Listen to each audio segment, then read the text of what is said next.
Assalomu alaykum. Mana bizni huzurimizga bir bemor kelgandilar. Bemorimizni ahvollari ancha og'ir edi. Hozir bemorimiz deyarli bir 7 oydan beri lecheniyalar olyaptilar, davo muolajalari. Hozir o'zlaridan shu intervyu olamiz. 2 yil oldin ancha ahvollari yomon bo'lgan. Bizni oldimizga kelganlarida lecheniyalar olganlar 2 yil davomida, lekin natija bo'lmagan. Muammo shunda bo'lganki, bemor o'zini tuta olmas edi. Juda qaltirab qolar edi. Tremorlar bor edi, qo'llarida titrashlar, qo'rquv, xavotir, vahima, tushkunlik, irodasizlik, miyaga turli xil yomon fikrlar kelishi, ko'zga bu narsalar ko'rinishi, ko'ruv gallyusinozlari bor edi. Hamda bemorimizda masturbatsiyaga qaramlik va porno ko'rishga qaramlik bor edi. Hozir o'sha birinchi boshda keladigan vaziyatga keladigan bo'lsak, o'sha payti hayotga bo'lgan umuman tuzalishga bo'lgan intilish yoki umid deyarli nol bo'lib qolibdi. O'sha sinib, nima qilib qoldim, ruhan ancha sinib, o'sha tupikka kirgan bo'lib qoldim. Keyin masalan xotiram ancha zaiflashib, o'zlashtirish problemalari bor edi. Undan tashqari qo'rquv, xavotir, stress, baribir hali yana bu ketishda tuzalmaysan, shu ketishda ketasan degan fikrlar, shunaqa narsalar bor edi. Undan tashqari keyin ayniqsa bir ensefalotopiya degan narsa meni ro'y berayotgan ekan. Men buni bilmagan ekanman. Haqiqatan ham o'sha paytda yurganimda atrofimdagi narsalar xuddi esimdan chiqib ketayotgandek yoki hayotda bo'lgan bog'liqlikni yo'qotayotgandek his qilardim. Masalan, har doim borib yuradigan yoki kirib, masalan, har kun yuradigan metroga tushganimda har bitta bekatga tanigan yoki bir eslab yuradigan metrom darajada eslamay, hayron bo'lib qolardim. Bu darajaga yetdim. Masalan, ko'chalarda yurib o'zim esimdan chiqarib qo'yib, o'zim yo'qotadigan yoki unutib qo'yadigan darajaga yetdim. Xuddi bir aqliy zaiflik deydimi, aqliy pasayish yoki demensiyaga uchrayapmanmi degan fikrlar ham paydo bo'ldi. Keyin hozirgi doktorga keldim, Xudoga shukr, MRT qildirdik, lecheniya oldik, ensefalotopiya anchayin уже undan davo topdim. Asosiy kasallikka keladigan bo'lsak, shu menda asosiy kasallik o'sha pornografiya, ya'ni o'shanga nisbatan qaramlik bo'lgan. Mendagi bu qaramlik olib qaraganda bir 8 yillar sal ziyodroq bo'lgan. Olib qaraganda bir 8 yillar. Yoshligimda shu qarindoshlarim, ikkita qarindoshim meni bir burchakka bir xonaga olib kirib, "Sen erkaksan, qara" degan paytda o'zimcha unga qarab, o'sha paytda yosh paytimda yoqishni boshlagan yoki unaqa o'rnashgan. Undan keyin asta-asta nima qilib, keyin hayotda boshqa vaziyatlarda, turli qiyinchilik paytlarida, asabiylashadigan paytlarda tayyor, asab tinchlantiradigan yoki hamma narsani unutadigan yomon bir odat ekanligini bilmaganman men o'sha paytlari.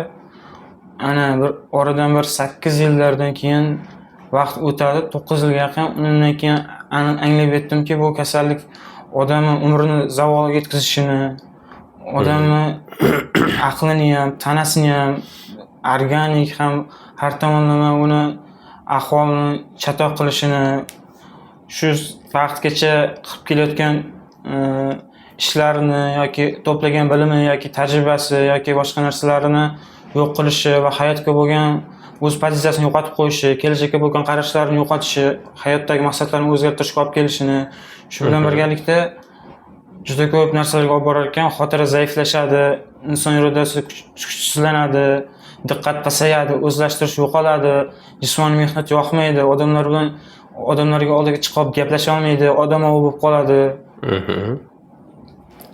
Va undan tashqari bitta yomon odatga bog'lanib qoladi.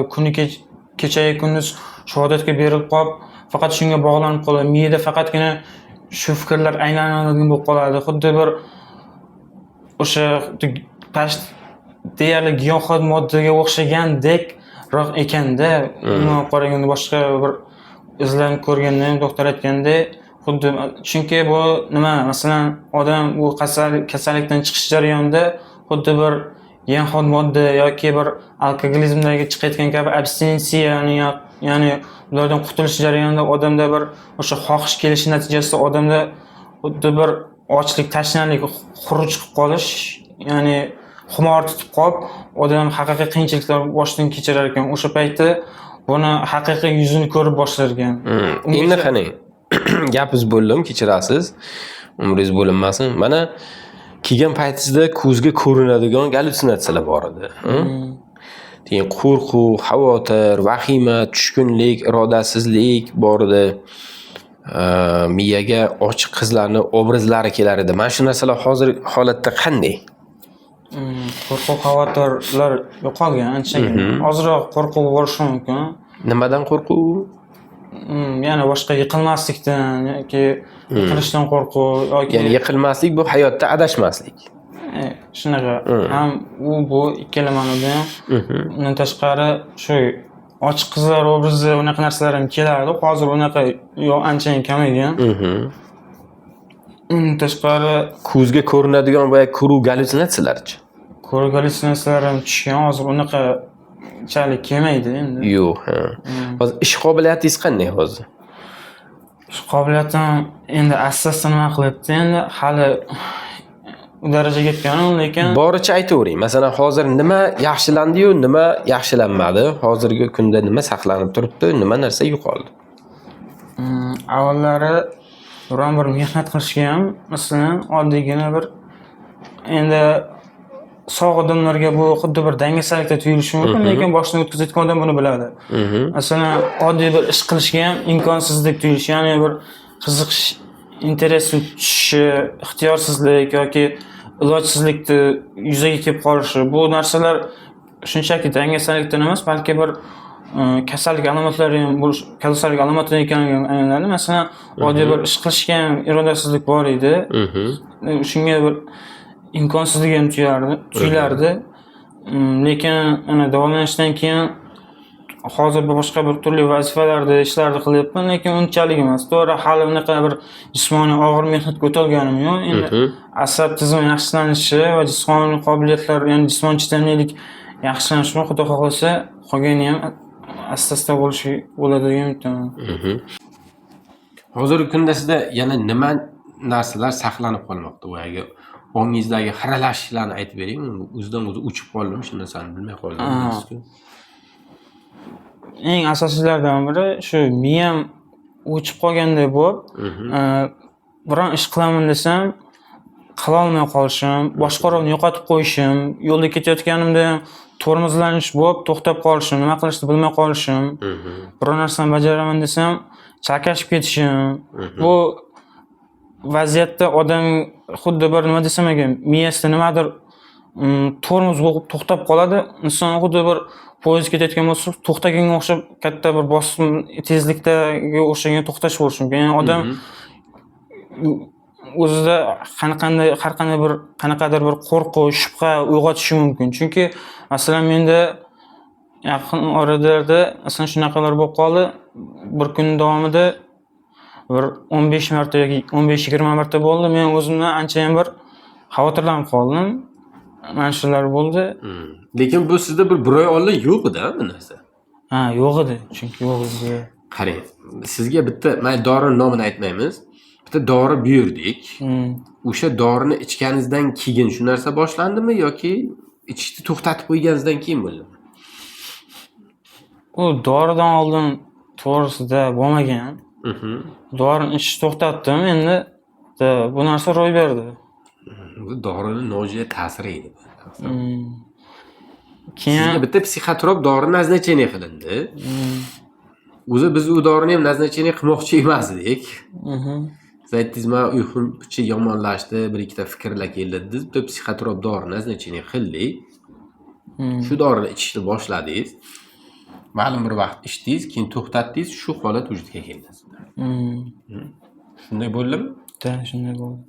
Keyin hozir asabiylashish, g'azabnoklik, ya'ni jahldorlik anchayin yuqoriligini his qilyapman. Masalan, oddiy gaplarga ham ko'tara olmaslik yoki ko'chada biror kim bilan gaplashib turib yoki oddiygina bir hazil-huzul yoki ko'tara olmasdan janjallashib ketishgacha, janjallashib ketadiganroq bo'lgan holatlarni kuzatyapman o'zimni. Endi bitta narsasi sizni onangiz menga bir necha marta yig'lab telefon qilgandilar-da. Aytgandilarki, "Shu o'g'lim tuzaladimi? Uydan dalaga chiqmayapti. Bir uyda bitta joyda o'tiribdi, umuman chiqmayapti. Hech chiqmayapti. Jismoniy faolligi umuman pasayib ketgandi unda. Hozir qanday?" Jismoniy faollik, jismoniy mashq qilaman. U avvalgiga nisbatan Mashq emas mana. Ha. Yurishingiz, ishlaringizni bajarib kelishingiz, hozir mana kundalik ishlaringiz, amaliyot va ishlar va hokazo qilyapsiz bilan, to'g'rimi? avvalgiga nisbatan faolroq. Mhm. Chunki avval nima desam ekan, anchayin nima desam ekan, o'sha hayotdan uzilib qolgan edim. Shunaqa bo'lgandi. Bir burchakka haqiqatan qamalib qolib, o'sha yerga nima desam ekan, o'zim bilan o'zim bo'lib mahv qolganman. Hozir endi unchalik emas. Undan anchayin bir 50% ga yoki bir 70% ga anchayin yaxshiroq. Xudo xolasa endi qolgan yaxshilanishlarga ham asta-asta erishamiz. Xo'p, psixoterapiya haqida nima deya olishingiz mumkin? Sizdan psixoterapiya o'tildiki. Psixoterapiyada to'g'risi vazifalarni to'g'ri tushunmaganim orqasidan tushunmovchiliklarni tushunib yetdim, lekin undan keyinroq angladimki, psixoterapiya haqiqatan ya'ni kasallikdan chiqayotgan odamga yordam berishi mumkin ekan. Ya'ni masalan, psixoterapiya bu bir sehrli bir dori yoki sehrli bir usul emaski, afsungarlik emas, shunchaki bir ya'ni inson o'zi harakat qilayotganda, kasallikdan chiqish jarayonida insonga ya'ni suhbatlashish orqali, unga boshqa bir masalan narsalar tushuntirish orqali, masalan bu kasallikdan chiqish faqat o'sha inson qo'lida ekanligi va sabr qilib harakatda davom etish kerakligi orqali va shu bilan birgalikda ya'ni odam bu Xudo tomonidan yaratilgan banda ekanligi va boshqalar bilan o'zini solishtirmasdan kerakdan ortiq o'zini stressga solmasdan harakat qilish kerakligini anglab yetdim. Shu bilan birgalikda Psixoterapevt doktor bu bir sehrgar emas sizni. Shunday psixoterapevt Qayerdandir olib chiqib qo'yadigan emas. Psixoterapevt yo'l ko'rsatadi. psixoterapiya, hattoki psixoterapevt doktor ham hech unaqangi bir afsungarlik kabi insonga birdaniga yaxshi qo'ya olmaydi. Chunki hech narsa o'zidan o'zi bo'lib qolmaydi. Ya'ni psixoterapevt doktor davo masalan yozib berilishi va shundan tashqari yo'l yo'riq ko'rsatishi mumkin, ammo agarda bemor bunga rioya qilmasa, kasallikdan chiqa olmaydi. Chunki rioya qilinmaydigan qoidalarga rioya qilinmasa, natijaga erishib bo'lmaydi. O'ziz kabi bemorlarga tavsiyalaringiz? Birinchi navbatda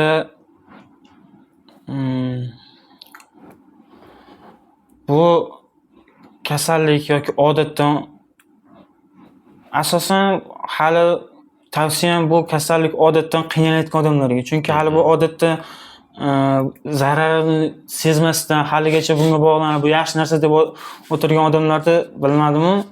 Chunki masalan haqiqatan o'sha qiynalish darajasiga yetgan, masalan hayotida haqiqiy buzilish darajasiga yetgan odamlarga maslahatim haqiqatan uzish uchun, ya'ni bu kasallikdan chiqish uchun endi haqiqatan harakatni boshlash kerak. Chunki masalan hozirgi men o'zim bilaman, bu kasallikdan chiqish uchun juda ko'plab doktorlar izlab ko'rdim. Bu sohada ya'ni bu kasallik turini davolay oladigan shifokor u darajada yoki ko'p emas ekan, yoki bor yo'g'i masalan topgani masalan siz bo'ldingiz, Xudoga shukr. Mashalloh, rahmat. Masalan shu hozirgi masalan o'sha bemorlarda sizni oldingizga kelishingizni tavsiya qilaman. Endi bu o'zimni shaxsiy kelib chiqqan tavsiyam, hech qanday bir reklama yoki PR narsa emas. Chunki nima desam ekan, avval reklama, PRchilarga ham borib ko'rdim. Ular bilan ham yurdim. Boshida meni davolay olmaydigan odamga kerakdan ortiq ishonib olganimdan hayron qolib, darajada stressga ham tushib, depressiyaga ham tushib qoldim. Endi men tuzalmas ekanman. Men tuzalmas ekanman dedim. Chunki oxirroqda o'sha shifokorning o'zi ham faqatgina menga desam ekan boshqacharoq munosabatda bo'lib qolib, avvalgiga nisbatan munosabatini o'zgartirib, mm, berayotgan ya'ni davolanish jarayonlarida tushundimki, bu shifokor bilan, bu qilayotgan usullar bilan men bu kasallikdan chiqa olmasligimni anglab yetdim. 2 yil vaqtim ketdi to'g'ri, lekin Xudoga shukr, hozirgi shifokorimni topdim. Lekin bitta narsa gap bo'laman shu yerda. Bu meni o'zimda ukamdek bo'lib qoldi. Bir xil payt mashg'ulotlarni bajarmasa, qilinishi kerak bo'lgan ishlarni qilmasa, rejimga amal qilmasa, bemalol urishadigan vaziyatga ham kelib qoldim. Bir necha marotaba urishib, yo'l yo'riqqa ham savoldik bemor. Ha, umuman olganda hozirgi kunda bemorimiz ahvollari yaxshi. Faoliyatlarni amalga oshiryaptilar. Ancha faollashib qolganlar. Mana hozir yana lecheniyalarni yozdik. Yana bir ikkita sog'liklaridagi kamchiliklar, sog'liklaridagi bir ikkita paydo bo'lgan muammolarni yana Xudo xohlasa bundan keyin ijobiy tarzda ularga yondashib, lecheniya qilib tuzatib yuborishga harakat qilamiz. Endi bu kasallik hozir kechishi mana shu to'lqinsimon kechyapti. Bir yaxshilanyapti, bir yomonlashyapti, bir yaxshilanyapti, bir yomonlashyapti. Eng asosiysi mana shu bemorimiz kuru gallyusinozdan qutuldilar, qo'rquv, vahima, xavotirlar yo'qolib ketdi. Irodasizlik ancha yaxshilandi. Hattoki o'zlariga shaxsiy gigiyenaga ham rioya qilmay qaramay qo'ygandi. Mana hozir yaxshi apriyatni atirlarni sepib kelib o'tiribdilar. Bu kishini sepgan atirlardan menga allergiya beryapti. Lekin ahvol yaxshi. Onalarni ham hozir ko'ngli to'q. Yaxshi, Xudoga shukr. Eng asosiysi pornografiya va masturbatsiyadan ancha-muncha qutulib qo'ydilar. Endi uylanishga navbat endi Xudo xohlasa qolgani endi ayolimiz bilan jinsiy munosabatda davom etaveradi.